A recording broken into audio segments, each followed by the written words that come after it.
Cutter's Degrassi Unpopular Opinions. Hey there, ho there. It's Jeff Cutter Diamond welcoming you to another Cutter's Degrassi Unpopular Opinions. And this unpopular opinion has to do with JT's death and all that. I don't think I really did a JT's death unpopular opinion. So, well, I gotta check my stuff because sometimes I always forget. No, I did one about Mia, and maybe she was indifferent about JT's death and all that.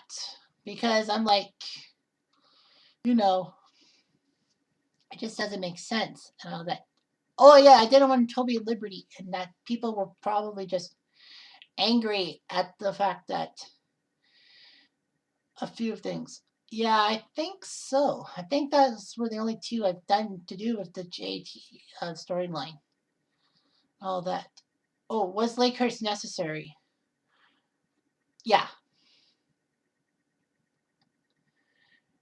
Yeah, okay. So I did something.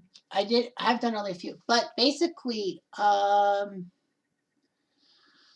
this person named Stellar Cascade a couple weeks ago said that Nick should have been the one to kill JT. And basically goes, I get they were trying to give the message that you could die at any time for no reason, but there's plenty of setup with Nick that it doesn't feel necessary to introduce a new character for one episode just to kill JT. They already had beef with Degrassi, which had the Degrassi Lakers conflict in the first place.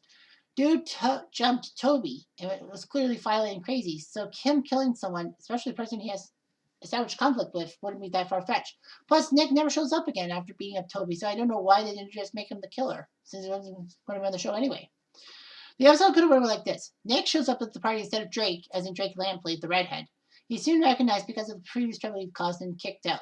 Him and Johnny pee on JT's car. JT makes that sarcastic remark. Nick, basically salty about the Mia situation, stabs him. Episode goes on as normal. And it said that made a jab at the person who was who Drake Lampley was, saying that the guy who plays Roderick in the Diary of Wimpy Kid movies kills JT is kind of hilarious. I think they're making fun of him. I don't think that's the actual kid. Somebody said that they probably had him as a recurring character in season 7. That's why he wasn't the killer. Fanatic Dreamer says, I've said this before, and I definitely agree with you. It makes no sense to have some random guy there. But basically, maybe the actor was busy or couldn't make it and all that.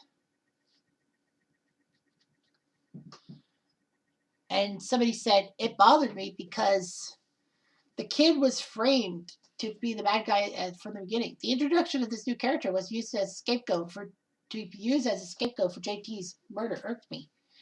It's like everything was leading to some kind of altercation between Nick and JT. I actually chimed in and said, but who's to say Nick wasn't involved? Supposedly, he told Johnny and Drake Lampley to go out to this party, and if JT was there, cause trouble for him, or possibly for them to get rid of him by any means possible. There's a good chance he was probably figured by the cops as someone to set up a hit on poor JT. And all that.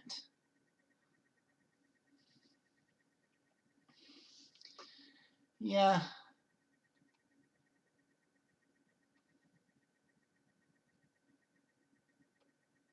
Yeah, there's a lot of things about the Degrassi black hole and all that stuff. So basically, yeah, it would have made much sense for Nick to say that. When I did my JT case study years ago, I pinned Lucas as being maybe the problem with why JT got stabbed because, Lucas was the baby daddy to Isabella, Mia's child. But no, it wasn't Lucas. It was Nick. I knew Lucas and Mia were together, but I didn't make the parallel with them. I just made the assumption, which was false. So what you got here is basically this character who wants to destroy JT for getting together with Mia. And basically Mia says that she remembers why she isn't with Nick in the first place, and that's because, he's violent and temperamental. And the fact of the matter is that Mia probably didn't want Nick around Isabella and all that. She wanted someone tame around Isabella if Lucas wasn't going to step up to the plate and to be a good father. I mean, Lucas did step up to be a good father, but that was, I guess, after Jane made him realize that their father molested her on several occasions. But when you look at things, it would have made much more sense because why? Because he was the bad guy in the whole situation, and I don't know why he never was the guy behind it.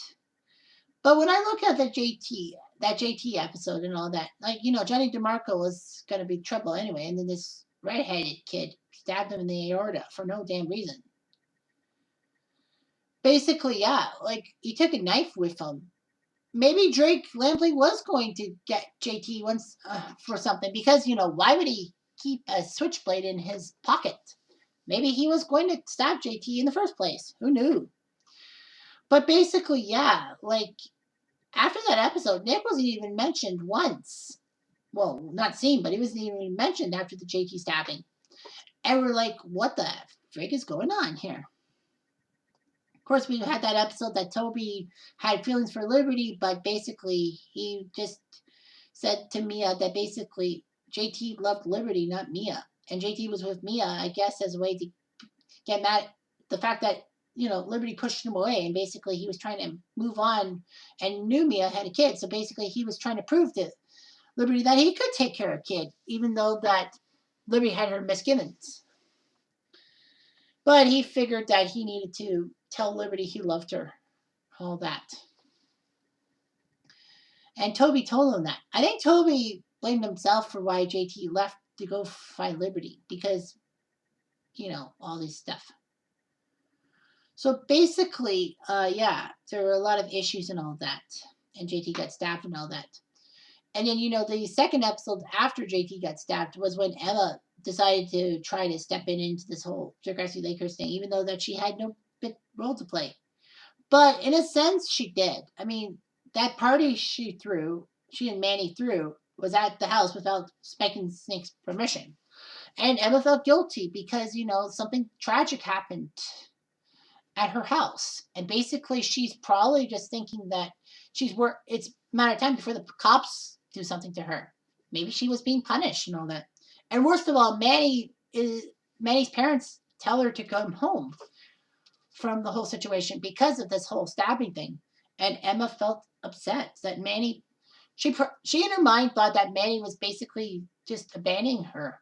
And, Emma had maybe had a hint of her PTSD from season 4 come back in season 6. And basically, she wanted Manny to be there. And, Manny was busy doing cheerleading squad and all that. Okay, fair enough. Cheerleading competition and all that. Emma probably would have understood. But then she decides to go after Damien, the student council president from Lakehurst. I mean, if it was some other kid from another school, Emma probably would not have been that angry. But the problem was that, everything just sparked, like Manny leaving the house, leaving her high and dry. Manny not making time for Emma. And then basically, Lakers coming to the school for a cheerleading competition, even though what they did to JT. So basically, that's number 3. And then spark number 4 was when Manny dated Damien. I mean, if in all honesty, I think Emma would have calmed down if Manny didn't date Damien. So basically, yeah, Emma was made to be kind of a villain, but Snake knew in a way that she didn't really care about Lakehurst. It was just because Manny was abandoning her. Emma had abandonment issues. I mean, Manny and Emma become friends again, and then basically they don't hurt each other anymore. I think Emma finally learns the true value of friendship.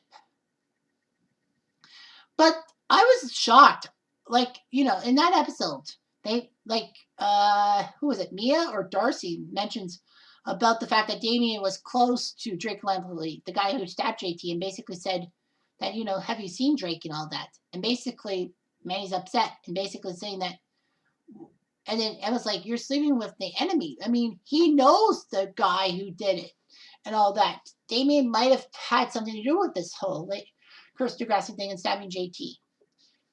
But in a sense, I mean, like, I always took it that, Nick and all that, it's possible that Nick may have asked somebody to hurt JT for him, basically as a way to say that, I got to set it up that JT gets hurt without me being a fault, without me beating him up because maybe I might be in trouble. But it's possible that the cops could have probably figured Nick was a person of interest, interviewed him, and basically Nick might have got in trouble. Or basically Nick may have ran away. Or basically maybe he was shocked about how Drake stabbed JT and basically JT died and maybe he was running away from his troubles. I mean, they should have mentioned him at some point after JT got stabbed. And then, it would have been justice. And then we wouldn't have these fan theories, especially my fan theory. But yeah, Nick should have stabbed JT and it would have made much more sense than this Drake Lampley guy. I mean, Nick had the big grudge and all that. I'm surprised Lucas didn't feel that way. Like, everyone thought Lucas was a piece of shit. He kind of was. And then when he started to feel good and we need a redemption arc, he disappears. It's like, damn it. So yeah, so Nick basically was just out for one episode and that's it. Like, hell, why would he be around? Just pathetic, don't you think? But yeah, it would have made much more sense for Nick to be the guy who stabbed JT because things would have been more wrapped together. So anyway, thanks for watching this Degrassi Unpopular Opinion.